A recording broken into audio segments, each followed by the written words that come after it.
Hello दोस्तों, मैं रीमा वर्मा अपने YouTube चैनल मल्टीटास्किंग रीमा पर आप सबका स्वागत करती हूँ और उम्मीद करती हूँ कि आप सब अच्छे होंगे। तो आज हम एक छठ पूजा का गीत लेकर आए हैं। जैसे कि आप लोग को पता है छठ पूजा आने वाला है और ये गीत बहुत ही अच्छा है। इस गीत को आप सुनिएगा जरूर और लाइक शेयर जरूर कीजिएगा और हमारे चैनल को जरूर सब्सक्राइब कीजिएगा और पास वाले बेल आइकन को जरूर दबाइएगा ताकि हमारे सारे गाने का नोटिफिकेशन आपके पास आते रहे। तो चलिए अब हम गाना शुरू करते हैं।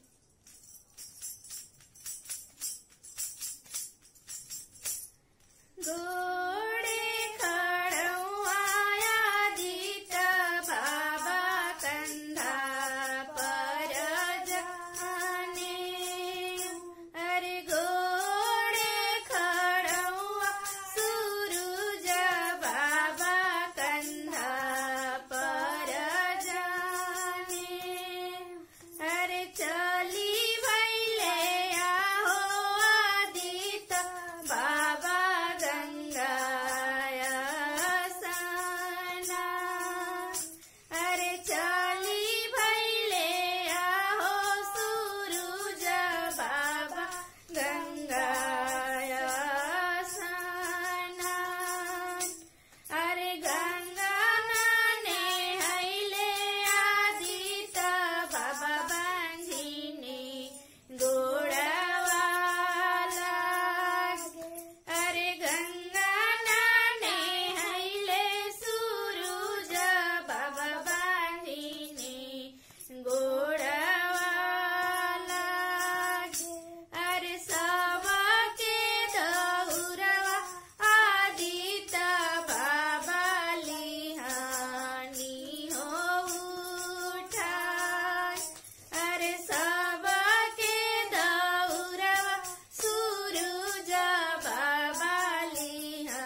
और सब्सक्राइब जरूर कीजिएगा और कमेंट करके जरूर बताइएगा कि आपको हमारी जोड़ी कैसी लगी।